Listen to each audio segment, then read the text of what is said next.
HSD channel में सभी दोस्तों का स्वागत है। मैं डॉक्टर करतार सिंह आज कोरोना के नए रूप, नए स्ट्रेन के संबंध में और ड्राई रन के संबंध में चर्चा करूंगा। संक्षिप्त में और सारगर्भित जानकारी दूंगा। करीब एक साल से कोरोना के नाम से पूरा विश्व परेशान है। अब ये परेशानी हटी नहीं है कि कोविड-19 का एक नया रूप, नया स्ट्रेन सामने आया है, जो कि ब्रिटेन से शुरू होकर कई देशों में पहुंचा है। साथ ही भारत में भी ये आ पहुंचा है। भारत के कई प्रदेशों में इसके केस देखे गए हैं।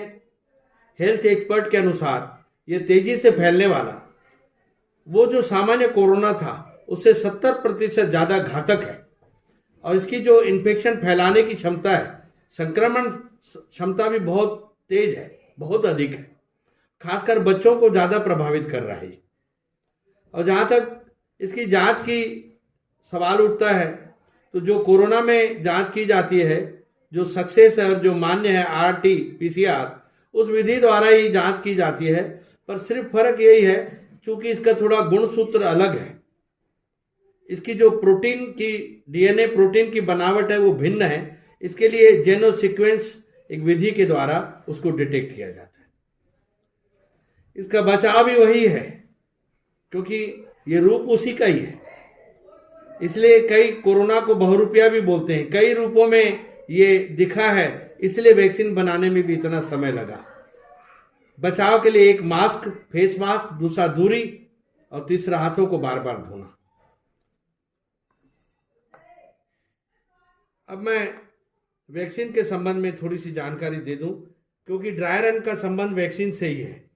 जैसे कि आप और हम जान रहे हैं, पूरा विश्व इस कोरोना के इलाज के लिए परेशान था।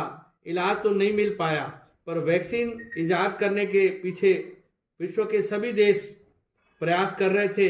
और बड़ी खुशी और गर्व की बात है कि अपने भारतवर्ष में 2 वैक्सीन बनाई गई है और जो सक्सेस मानी जा रही है, जो उन्होंने 3 स्टेज में ट्रायल किया, उसमें उनको लाभान्वित देखा कई लोगों को।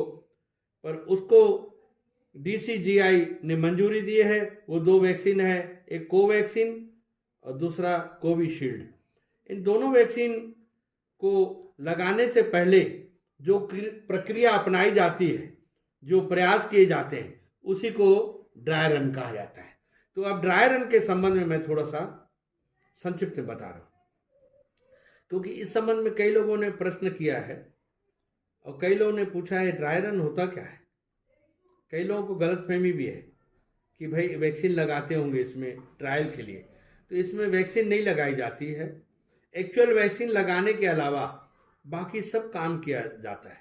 जैसे कि हॉस्पिटल की क्षमता, हॉस्पिटल की तैयारी कैसी रहेगी, कितनी है, मरीजों का परीक्षण और जो वैक्सीन लाई ले जाएगी उसके टाइमिंग को ध्यान करना विशेषकर बड़ा महत्वपूर्ण है।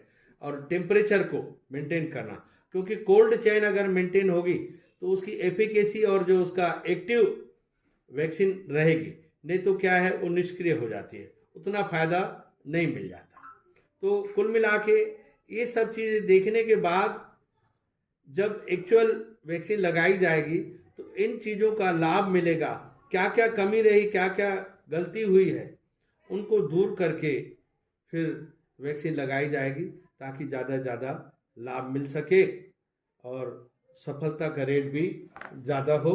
बस ये जानकारी दिया मैं, आप लोगों ने ध्यान से सुना।